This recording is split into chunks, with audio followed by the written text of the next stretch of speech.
to Season 2 of TC911 Beyond the Call, our Tarrant County 911 District podcast. I'm excited to start Season 2 off with supervisors and managers of the 911 centers we have in Tarrant County 911 District area. I'm also super excited to start Episode 1 of Season 2 with Supervisor Tracy Pulley from City of Irving 911 Communication Center. Good morning, Tracy. Good morning, Abby. How are you doing today? I'm good. How are you doing today? I'm doing great. I'm excited. I was a little nervous to start this because it's been a while since I recorded. Well, I guess I was a little nervous too. Or still will be until we get into the whole chat and conversation. We're in an empty room. No one's here. There's no audience yet until I upload this. So Tracy, tell us about your position here at Irving and a little bit about your current status. I am the training coordinator and supervisor here at Irving. I have been in Irving for 21 years. I oversee to make sure that all of our telecommunicators, emergency communication officers are current on all of their training. I provide in-house training to them, also help fill in on supervisor duties and also take care of scheduling and all of those types of fun things. So awesome. And how many supervisors do you guys have on staff here at Irving? We have 6. We have 4 that handle the normal everyday shift duties. And then we have myself as a training coordinator who fills in. And then also Kathy Laws, who works as our TAC, our terminal agency coordinator, who handles all of our criminal investigative stuff for like NCIC, which is the National Crime Information Center. Oh, okay. Awesome. Now, some of the terminologies you guys are going to hear, if you were listening to Season 1, you can always refer back to Season 1, but we will try to go back and repeat them and make sure that you understand what we're talking about. But a lot of our staff at the district office, especially our training team, has gone over that, but we will try to pop it in there too. Plus, I'm just saying, if you missed Season 1, you need to go back and watch it. Binge my podcast. Well, it's binge worthy. Binge worthy. Yes. I appreciate that. So the training coordinator position, I think that's really interesting because not all public safety answering points or comm centers or 911 centers or emergency communication centers, whatever we're calling them these days. Whichever acronym we want to use. Yeah. I just say those guys. I just say my pals at Irving or my pals at Benbrook or my pals here. So how does that come about? Because you guys are bigger. So how did that position come about? When did it start? It started, before I was here, so it's been a while. So it kind of comes in waves and growth depending on, before on staffing, but now I know for the last 15 years, we've had no issues keeping somebody in that position. We realized we were too big of an agency. Our police and fire training academy, the sergeants and lieutenants and the instructors out there were overwhelmed with officers. So we make sure that we take care of the communication side of it, and it takes a large burden off of them, and we can specialize the training to what we need as communications officers. For your specific policies and stuff here at the City of Irving. Exactly. That's awesome. It's probably a lot more convenient to do it in-house and just to be able to get that going. And that's probably got to help your hiring process. Yes, it helps us in hiring. I can let people know way further in advance what their training schedule is going to look like, how I can get in, and they don't have to worry if it's going to change, one day to the next. And I also hold my TCO Advanced Instructor certification, so I can do a lot of our training in-house and not have to wait on someone else's timeline as to when a training class is available. To remind y'all too, TCO, because you're going to hear that a lot. I'm probably going to say as long as this podcast exists, that is basically, to put it in layman's term, is basically Texas has laws and policies in place for training to be done a certain way for all Texas public safety. So they're kind of the big brother that makes sure that you follow guidelines and things like that. But it's called TCOL, and it's Texas. Let me see if I remember. Texas Commission of Law Enforcement. Texas Commission on Law Enforcement. Okay, great. Yeah. Awesome sauce. All right. Woohoo. Got 5 gold stars for me. So that's great. So you guys are currently hiring Absolutely. Right now. Okay. So those that are looking for careers, you can apply at Irving, and then you'll get to meet Tracy, and then, you'll get her autograph as she signs your job offer for you to work, and it all works out for the best. And, I'm sure you guys have, benefits and everything like everyone else does. And the city. And we recently got a letter that we have another pay raise that's going to be hitting our books this week. Are you allowed to tell me what it is? They will be posting it for supervisors. It was a $2,000 a year increase. Okay. So, even with saying that, listeners, if you're looking for a career, that there's growth in the 911 industry where you can be a supervisor and manager and get these, raises, and the city takes care of you. And then now, too, coming in that there's going to be a pay raise included with that, which is amazing. August 7th. Yes, that's my release of this. So today's August 7th. Okay, August 7th. It's August 7th. It's not really August 7th in where we're at right now, but people listening are probably like, what happened? It's August 7th. I'm supposed to be asleep right now because I was supposed to work the night before. Oh, okay. We missed a few days. So apply. We have Irving listed on our website. That'll take you directly to their website. You can either go to the City of Irving or you can go to TC911.org. So I have to say that I always enjoy coming here, and the environment always seems lovely, and everyone's so welcoming and whatnot. They have. Why don't you talk about the position itself? So, because I know so many agencies are different. Some are just call takers, some are just radios and stuff like that. So, tell me about if someone listening is like, I might be interested in working at Irving, but how are they? Am I taking everything on my own, or do I have a buddy system? So at Irving, we hire everyone to do call taking. Then they will train for the radio dispatch. We do police only. We don't do fire or medical. So if it's a fire or medical and it's a 911 call, we will transfer it over to our fire department. And then we do the national crime information where we do the warrants and the checks and all of that. So if you come to Irving and you don't have any experience and this is a new career for you, we're going to start you out with 2 weeks of classroom training. Then we're going to train you for about 16 to 18 weeks. Paid training. Remember that. It's paid training, people. Do benefits start at the same time? Benefits start the day you start at Irving. Do you hear that, folks? Okay, paid training. Don't have to have experience. I think it's just a high school diploma or GED. Mm-hmm. And, of course, we're going to check your background. Yes, we're going to check your backgrounds. One thing that actually just came up in a meeting I was at the other day was if you've done something in your background, there could just be a time frame that says, hey, just don't do it for a couple more years. Stop breaking the law. Yes, stop breaking the law for a couple years. That's where some people get disheartened. They come in and they try to apply and they get turned down due to whatever. But I always tell people honesty is important, and it's better off to be honest and then find out it's just a 6 months or a year or 2 years that you need to wait. Or you might be surprised and it may not be something that affects you at all. Yeah. And this is case by case situation. So if you're listening and you're like, okay, well, I don't know. Always be honest. And also, it's also agency based. I mean, it's very much on how Irving wants to do it versus if you were to go apply at another city. It doesn't mean that you're a horrible person. It just means it's not the right time.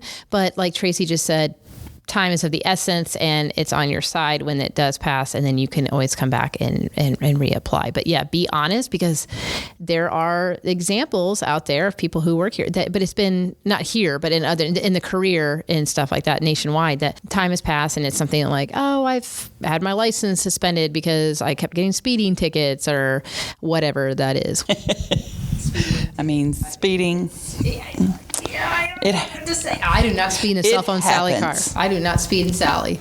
I don't. Well, Sally needs to be safe. She does need to be safe. Plus, she's very noticeable. If you have some indiscretions on your record, just be honest. Yes, be honest. And with some other things that fall into that. Well, and one thing, too, I'll say is I'm big on recruiting, and this career, once you get into it, like I said, I've been at Irving for 21 years, and it's very rewarding. And a lot of, we do have stress, and it is important for all of us to take care of ourselves mentally and things like that, but it's also a lot of fun. You have fun when you come to work. And you talked about the culture or the atmosphere here at Irving. And I had someone tell me a long time ago that someone was working and talking about whether they thought they would fit in. And he goes, well, I can tell you if you don't fit in Irving, you won't fit in anywhere. So we do. We have a really great culture. We know, I tell people all the time, we're spoiled rotten.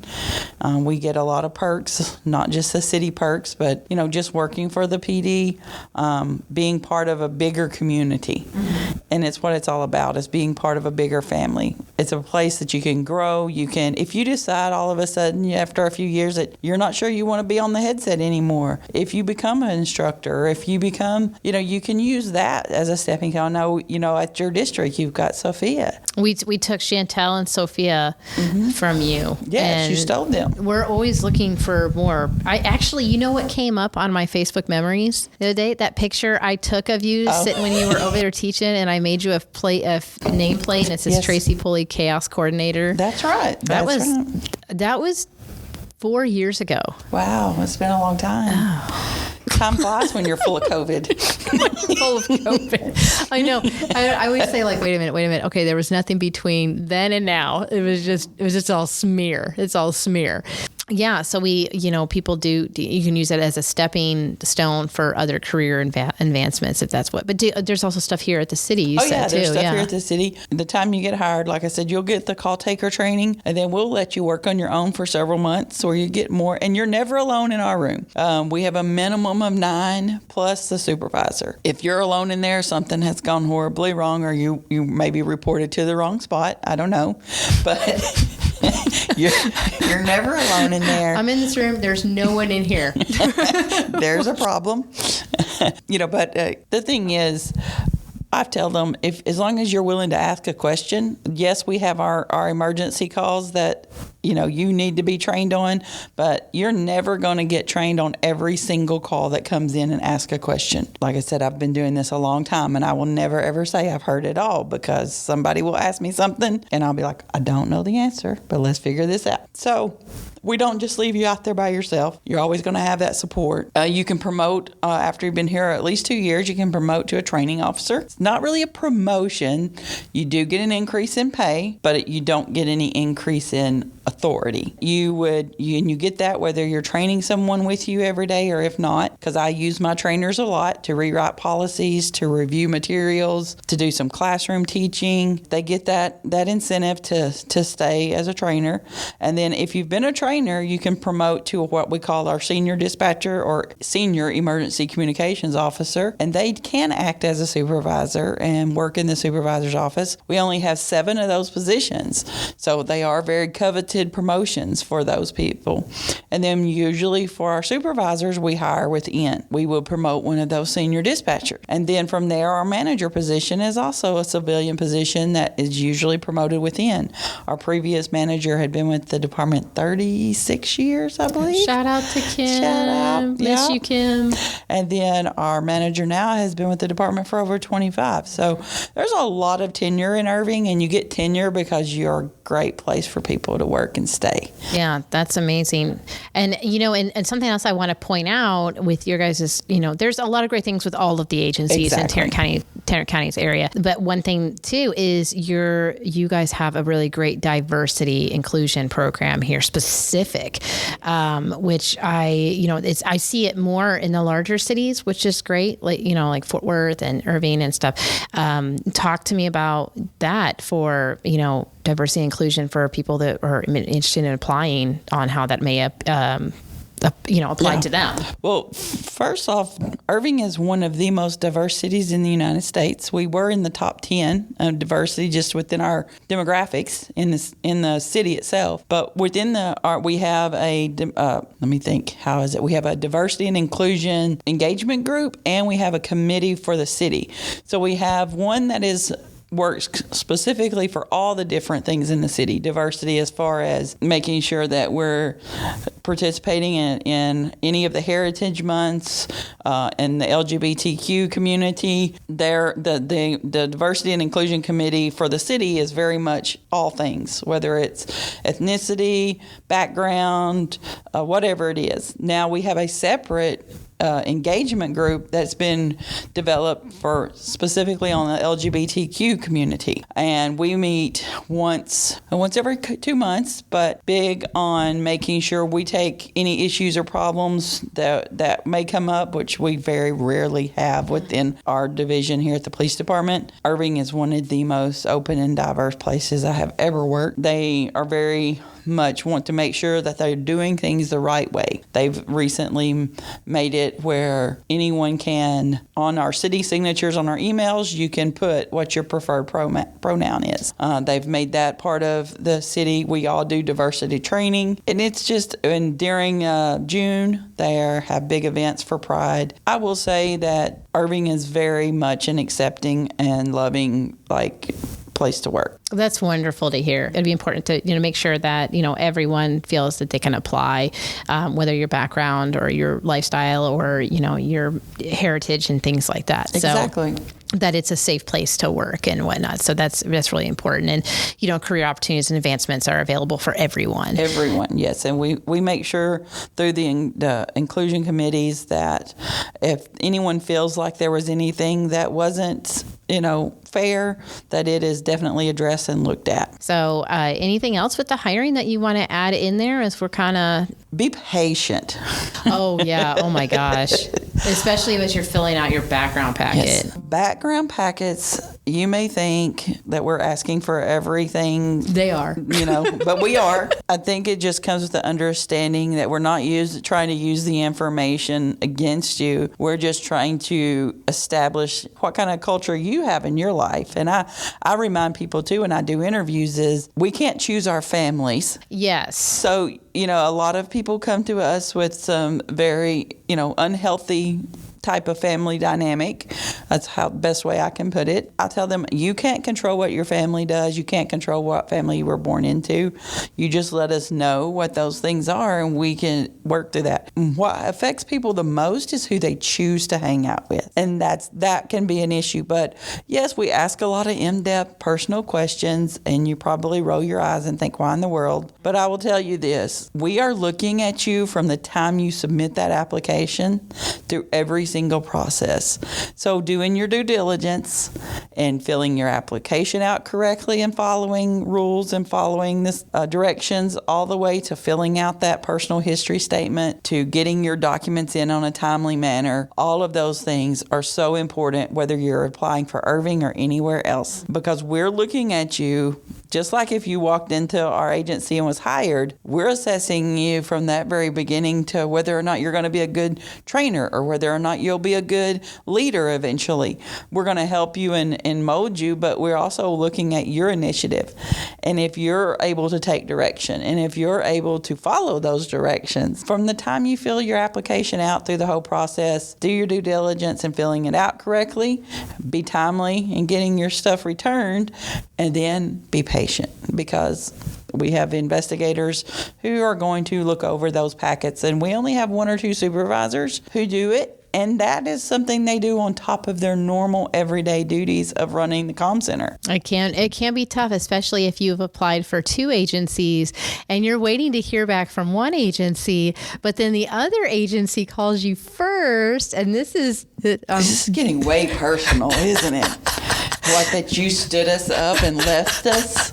So long ago, oh my gosh, 10 years ago, I applied at North Richmond Hills, and I applied at several places. The neck and neck was Irving and North Richmond Hills, and I was very transparent with both of them and told them, hey, I have applied for both places because I was in Illinois and I had worked in dispatch already, so I knew that you don't want to put all your eggs in one basket, and you want to, because the timing and depending on when you need a job, and I was moving down here and stuff. So I met Tracy 10 years ago and I took my test, and I think a few years back you actually found it. Yes, I did find it again. Your critical test that you had taken. Oh my God. I kind of want to take it again just to see what I would get, because I got a pretty good score, didn't I? Yes. So I would be so scared that it'd probably be like a 60 now. Yeah. So unfortunately to Tracy, I mean, now how my life path has gone, the best, it was the best thing. Who knows what would happen if I would have worked here here. You'd still be here, probably in my job. Right. And so North Richmond Hills called first, and they made the offer and offered me a start date and stuff like that. And then I felt so bad because I did call Tracy, and I was like, because I could still, I wanted to work for both places, but it was more like I need to get on somewhere and get going. And so it was really tough. And so that's what happened. Yeah, we do lose a few because of that. But I always tell people, if you don't like where you end up, I'll steal you back. Yeah. So, now I don't know if it's heard of to steal someone from the district office to go back. Well, I mean, don't challenge me. I'll see what I can do. No. I love my job. Plus, yes. I get to see everyone in the county. That's what's amazing. So with your, with your track record and dispatch and stuff, how did that start for a young Tracy? Wow. Well, let's see. Let me date myself a little bit, okay? You started when you were 15. I did start in public safety at 18 years old. Okay. I got my EMT basic, my emergency medical technician basic, when I lived, because I'm from Northeast Arkansas. I worked straight out of school, went to work for an ambulance service where they said, here, save some lives, and here's a guy that can drive the ambulance for you. I was 18. They would not allow me to drive the ambulance because of insurance purposes, but that could save your life. So that's reasonable. Yeah. So as I grew, I reciprocated my license to Tennessee. I went to work in Memphis, Tennessee for a private ambulance service there and worked there for several years and eventually got a little bit burnt out, 12, 14, 16-hour days. Let's just say bad stuff, it gets bad. So it can be very stressful. So I actually quit and I went to work for a vending machine company. Okay. For a whole 2 weeks. 2 weeks on filling vending machines. And then I realized I was in just as much danger when a guy pulled a knife and wanted to rob me while I was filling up a vending machine. Like he wanted the money out of it, or was he in dire need of Lay's potato chips? It could have been both.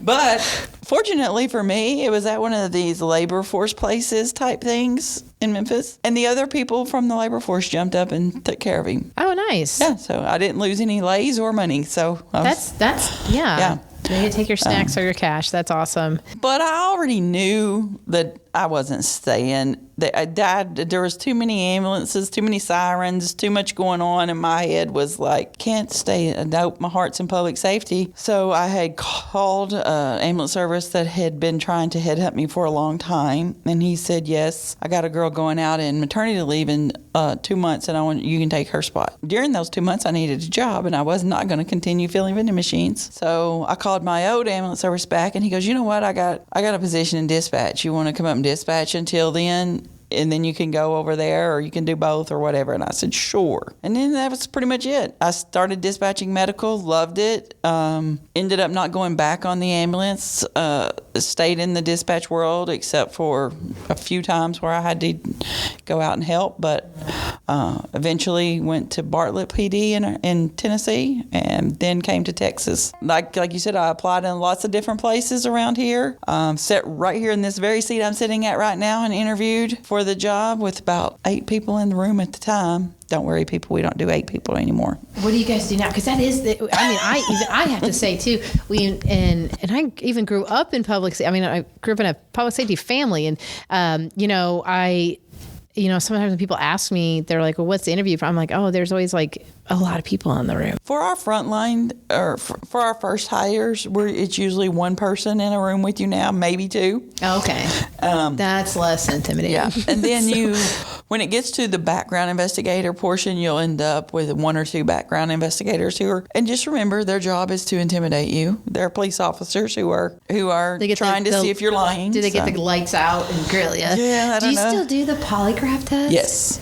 Okay, They're that's required. Probably a big thing to mention too. Yes. Polygraph, drug screen, psychological, and then a physical. But not physical like in can you carry this tire, like just your normal physical. People need to understand a lot about this career is we have fun. We laugh at everything. We don't take we take calls seriously, and we take we have to take so much seriously that when we get that downtime and we get that moment is we laugh at ourselves, we laugh at each other, and that's a different atmosphere than a lot of people. I think they come in with this as such a serious job. Absolutely, it's a serious job, and we take the part of our job very seriously. But when we do have that moment between calls, or that moment where it's 4 a.m. and not a lot's going on, that we're going to have fun, and we're going to laugh, and we're going to joke, and we're going to make fun of ourselves, and we're going to make fun of each other. We make fun of mistakes we make by, if we call a street a wrong name, or if, we accidentally key up when we don't need to be keying up, Guilty. Those open mic nights. That's what you need to have, a podcast of open mic mistakes. Open mic mistakes. Oh my gosh. I could write a book on my open mic mistakes. In a different rated version. It's, I think it can be cleanly done. Yes, it could be cleanly done. There could be different words that are used. A lot of it's just more of, most of the time when that happens, I'm just speaking from my own experience, the button that you push, so you can have two types of headsets. You can either hardwire in and plug in, or a lot of dispatch centers use headsets that have a battery pack, and there is a white button on it, but sometimes that white button will just stick, and then you're live for all to hear. And so when that sticks, most of the time if you're doing stuff and you're in, because dispatching is very multitasking, and you really have to be on your A game and making sure you're paying attention, because when it does get busy and everything does hit the fan, you really kind of have to have your wits about you, and you're moving and you're shaking, and your mouth is going to do things after you think that your radio transmission is over with.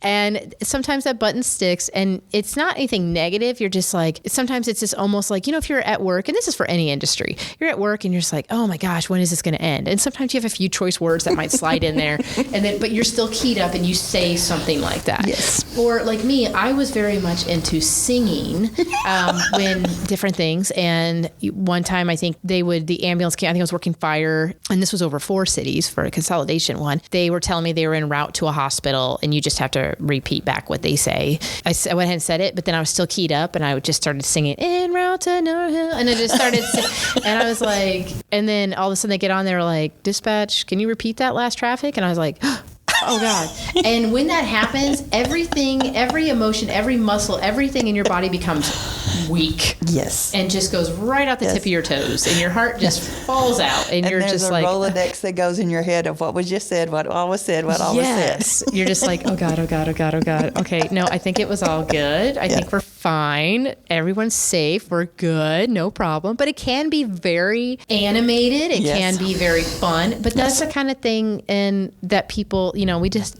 you're right. In the career and stuff, because of everything that you all go through, it's important to have those light moments. And I love how you put, it's not that you don't take things seriously. It's these men and women hear so much, and they get the brunt of the first of the everything, where it all starts. And it helps your mental health, because laughter is the best key for mental health. To have a great camaraderie in your center and be able to do that is so important, because you don't want to be fighting your own mental demons, if you will, off of a call you took, and then your atmosphere isn't good either. And so then you're really struggling, and we can't have that. That's not. A lot of agencies really are great on coming together and making light moments and having fun. And you guys are also known for decorating completely out of this world, outrageous and beautiful decorations, as you've won my Christmas contest several years in a row. And you guys have an amazing kitchen that you cook and have different events. And we, like I said, I told you earlier, we are spoiled, but we also have some very talented people when it comes to the decorating, and they can this is my part of it. Tell me what I'm supposed to put, where I'm supposed to put it, and how you want me to hang it. Where do I tape this? You can create it, and you just let me know what I need to do and where it needs to go. But we have some really talented people with these great visions, and everyone gets really into it and excited about it. If you come about a week to 2 weeks before the judging, you would walk in and go, "What's wrong? Something's not right. It's not decorated in here." So they would like blow it out of the water. I have to say, so I do this, or I used to. We kind of held it back as COVID and the staffing and stuff like that. I hold contests for agencies that want to participate for Christmas decorating. And it's great. It's a great way to do team building and it really, trying to, keep the camaraderie up and everything for all agencies. And I go into Irving and it was like, I was a little nervous because it was only like a week or something out before I had to come back and judge. And I had to go into dispatch or something. I can't remember what I had, but I had to go in and I was like, oh no, I have to go in there. Are they going to like start freaking out? I go in there and there was nothing up. So I start freaking out because I'm like, are you guys still participating? Because I'm coming next week to judge, right? And then I show up and of course it's just thrown up with everything and it looks great. And I always used to take newer staff members from the district and I would always tell them, oh, get ready for this because it's going to be ridiculous. Like I would already be like, ugh. It got so much to the point that other agencies were like, Irving's going to win. And it wasn't anything out of negativity. It was just kind of, it's all in fun and everybody still enjoyed doing it, but everyone did an amazing job. So, but yeah, you guys are ridiculous when it comes to that. Every time I walk in, I'm like, ugh.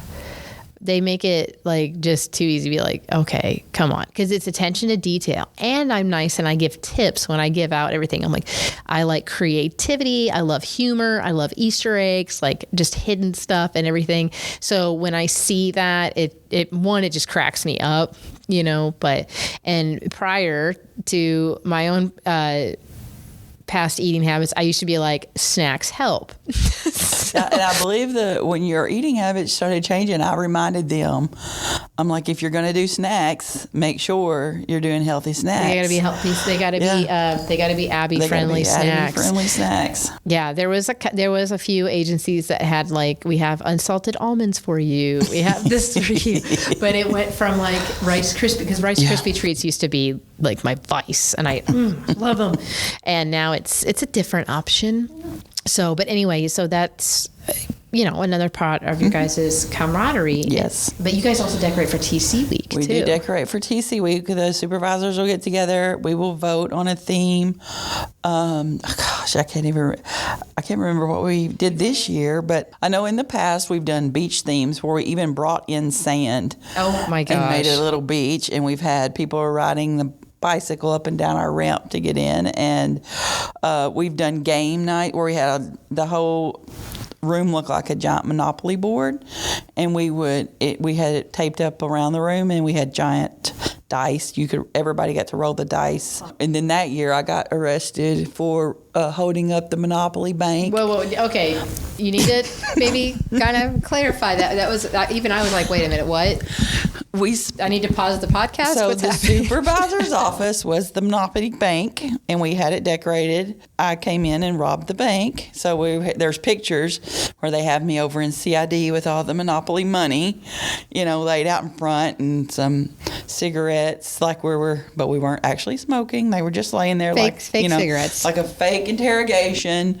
And then there's also pictures of them having me in handcuffs and taking me into the jail and putting me in a cell for robbing the Monopoly bank that year. That's fun. But that's, like I said, that's what it is. It was all about having a good time. And you guys get great participation from your officers to help too. Oh yeah. Because we did the National Lampoon theme, and that officer came up and was Cousin Eddie and I'm sure all you listeners know what scene I'm talking about. He's emptying his RV into the sewer, and he's, and this officer had the hose, he had the hat, he had a, he obviously couldn't have a beer, but it was, death something, one of the liquid energy, death or something like that. It was, I walked right in and I started immediately laughing. Like I just lost it because I was like, oh my God, that's classic. Yeah. And there were some other agencies too that were really good at having the role playing with their officers, and I was amazed. So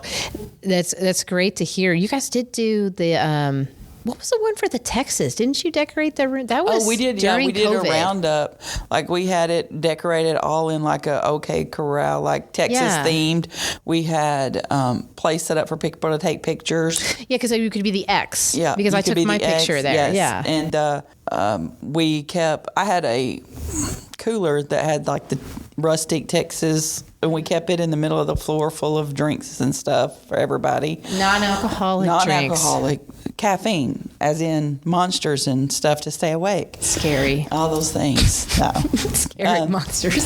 Scary Monsters. Yeah, we do. We just have fun with it. And if you go into our back server room, sometimes you'll run across the giant RV from the National Lampoons, or you'll see the picture where you could do your X. We keep a lot of that stuff. Right. Try to reuse it if we can, if not. But yeah, we did decorate for that. Cowboy hats we bought. We bought cowboy hats and bandanas and stuff. So that's awesome. It's just great. Like I said, that's, I love that you guys do that, and you decorate even off, when it's not Christmas, or not when I'm hosting something that the district is wanting to participate in. So again, that boils down to the camaraderie that you were talking about that you guys have here at 911, or for Irving 911. Yeah. So and that's important. You mentioned our break room is second to none. We have double ovens and 3 microwaves and cabinets that look like they come out of your home instead of. Yeah, they can definitely throw a good birthday. You guys always celebrate birthdays, retirements, baby showers, weddings, whatever. Whatever we can think of to bring food and. Oh my gosh! Yeah. So if you're looking for a great career and you want to eat well and be taken care of and decorate and have fun and love hugs and unicorns and kittens, you should apply.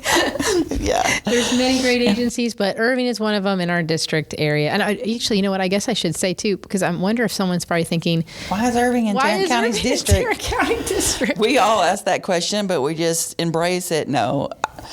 When the legislation came through to do it, Irving asked if they could be a part of it or something, some sort of conversation happened. We were given the choice to either be independent, I think, at that time, or be part of COG. At the time, it was, instead of North Central Texas 911, it was North Central Texas Council of Government.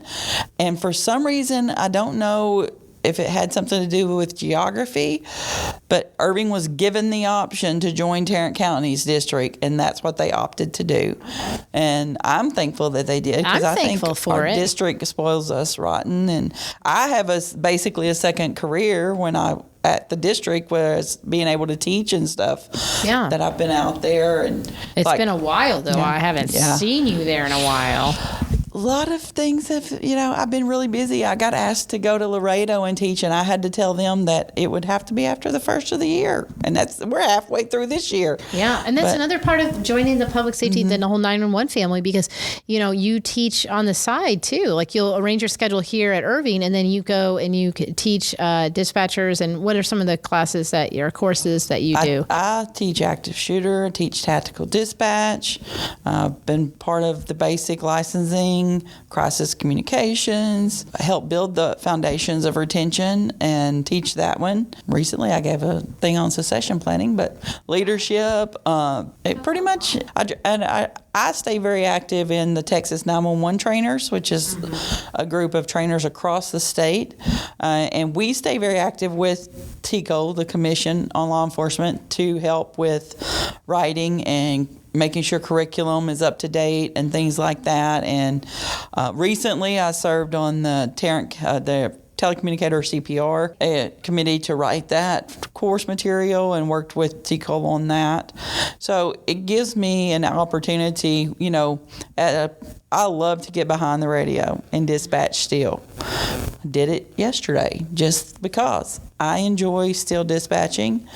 I enjoy, helping people and taking calls. I enjoy also getting out, networking, being part of the different APCOs and NINAs and making a difference. Yes. You like to put because you have so much vast experience now with over 20 years, it's like you want to give your imprint and you want to kind of help raise the other dispatchers up to those standards and to give them all of the information and training that they need. And that's really great. So thank you for everything that you do. Well, thank you. Yeah, that's awesome. So you guys can see right now that, there's so many possibilities within 911 and the cities that you choose from, whether it's Irving or several of the other ones that we have. But this is just a little taste of one of the agencies here in our area. So if you are interested, you will get to meet Tracy. And like I said, you'll get her autograph when she makes the job, when she offers you a job, and it'll be great. And, I don't know, maybe you can have her you can print out the podcast in like a web form and then just like have her sign. And